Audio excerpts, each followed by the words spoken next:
Yeah, I think Andrew Mill and Nathan have done a fantastic job. They've got good car speed. They've been very clean races, and you know, Andrew's been passed, but he hasn't given up. He's sort of, hey, I've got some good car speed here. I can take it to Bargwana any day, and he's just taken it to him, all right? Yes. And he's broken his steering as well. Yeah.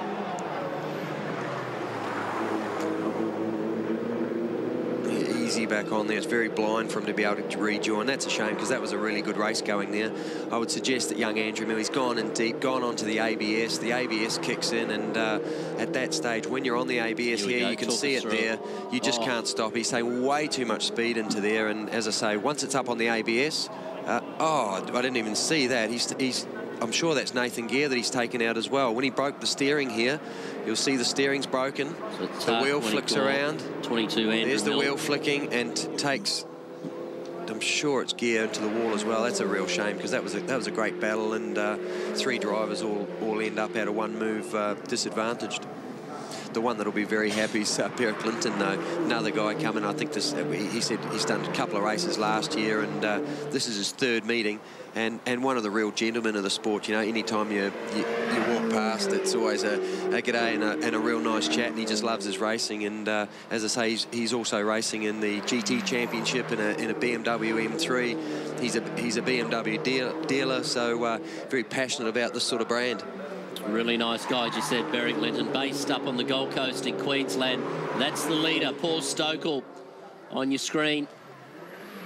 Gary Young still in the background there, doing a good job in 2nd place, and look, he'll now be thinking, where am I going to finish for the weekend? He hasn't got the outright speed to take it to Paul Stokel, but a good bag of points though for the weekend. Bag of points, and you know, championship points to win championships or finish in the top 3 in championships. You need to complete races, and what we just saw with the other boys taking themselves out, that's not the way to win championships. Paul Stokel leads. Gary Young, Chris Alajaja, Andrew Mill right there, car 22. The hard part for some of the other guys that got taken out, like Bargwana, etc. Look, Andrew's still in 4th place. He'll probably end up with some sort of time penalty or a drive-through before the end of the race, but he's got away with it with a broken grille by the look of it, and you know, the other guys are either stuck in a wall or a gravel trap, so real shame for everyone. But look, it's motor racing and it happens. Oh, that's a big accident there. Can't quite see the number on that car. It's a yellow flag out. Actually, that's Nathan Gear's car, I'm sure, from the incident when he was the sort of innocent bystander. Really tried to avoid everything and got taken to the fence. And you know, it's not a high-speed corner, but it still shows how much corner speed the cars have to leave the road at that point, hit a concrete wall, and you can see the amount of damage. That's a real shame for him, because he was having a cracking weekend.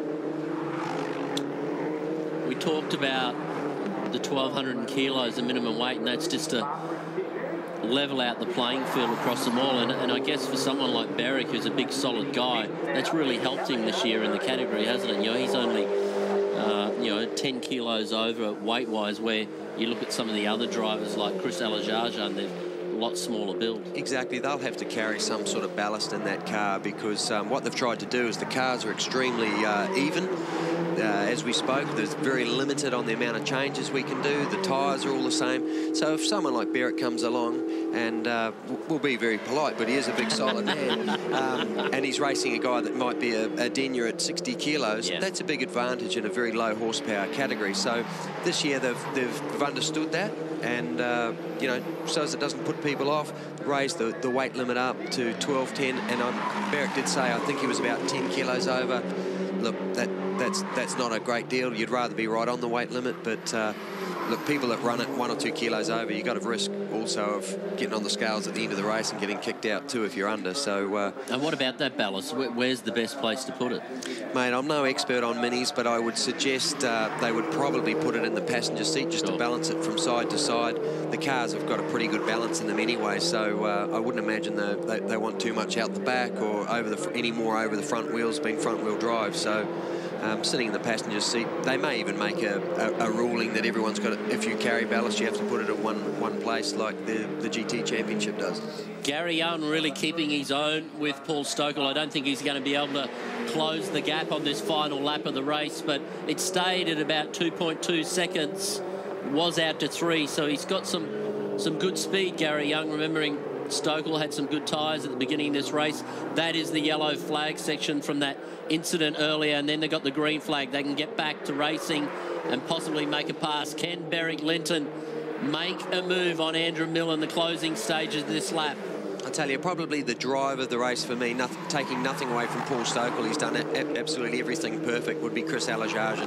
Had a problem in yesterday's race. Started out at grid box 10, I think. He did. And, you know, he's worked himself up to a position where he's into the podium. So that's, for a young guy, he's actually hugely experienced, driven a lot of cars. And, you know, he's bided his time. He's picked cars off one at a time, stayed out of trouble, and hey, I'm on the podium. We're at the back part of the circuit here. You know it well from the Australian GT category that you're performing in with the Mosler. Is there going to be a big dive here? Mate, these cars, look, they're not very aerodynamic, whereas the GT cars have got a lot of aero, so you can carry a lot of speed through there. But look, they've got to be in a real slipstream situation coming into turn 11.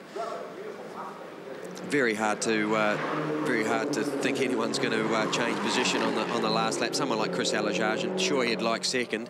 You're going to have a little look, but he's very happy with third, and he's going to. That's very late to go in there. Some of the problem with that is you can't dive up the inside, because if you get crowded, you get caught out with those tyres, and you'll peel a tyre off. Paul Stokel, he's been the most consistent driver in the mini challenge. Doing a Schumacher right to the inside for the pit boys. Probably got the thumbs up to the boys. Paul Stokel, Chris Alajarjan. Andrew Mill coming across there in fourth, but I'm sure we'll see a little bit more of the driver standards observer looking at that one there, especially looking at the damage on the front of the car. Berwick-Linton, what a great effort, mate. That's really good for him. Up in 5th place, that'll motivate him. He'll come out charging this afternoon. It was close, wasn't it? Alajarjan was having a look at Gary Young. So the top runners were Stokel, Young, Alajarjan, Mill, Berwick-Linton, Callaghan, Bargwanna, Durman and Flack. Good result for young Grant Durman too, you know. He's just taking it slowly. It's his first meeting in the car, and Dad will be saying, looking after it. There it is. He closed the gap down to 1.3 seconds. Stokel could have just had an easy final lap, but a great effort for Gary Young. Alajarjan, as Craig mentioned, a lot of experience, a former A1 GP driver for Lebanon. Andrew Mill, Berwick-Linton, he'll be wrapped with that. He's such a laid-back guy and always got a smile on his face. Scott Bargwanna, the cousin of Jason Bargwanna, who'll be racing this afternoon here in the V8 Supercars. Great result in 6th place there for Callaghan. He's been working away hard all weekend as well, so good to see him get a nice result. Some good racing around the Albert Park circuit, and a lot of people really enjoying the support categories here over the weekend and today. Stokel will be happy with that. He's won off the front. He had a good 2nd place in the 2nd race in the reverse grid, and just totally dominated there, you know, showing his experience. Well, I hope you enjoyed the mini challenge with our coverage from the Formula One ING Australian Grand Prix. And after the break, there'll be some more support categories.